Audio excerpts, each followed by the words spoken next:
So in this tutorial, I'll be showing you guys how to create WhatsApp group link. So let's get started. Okay, the first thing is that you simply need to open your WhatsApp. Once you're there, you choose a group in which you want to create the WhatsApp group link. So let's say elective.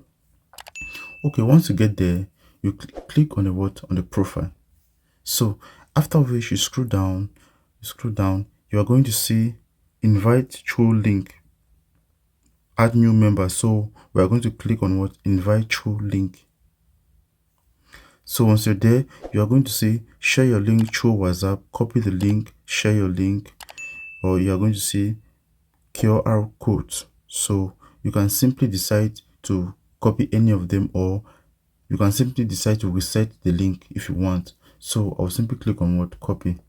From there, now you can now share this link in any social media platform that you want, or if you want to invite someone to a WhatsApp link, to a WhatsApp group, you simply need to give them this link.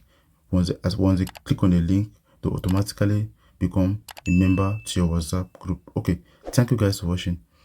Don't forget to leave a comment in the comment section below. If you face any difficulty doing this, we love you all. See you in our next tutorial. Peace out.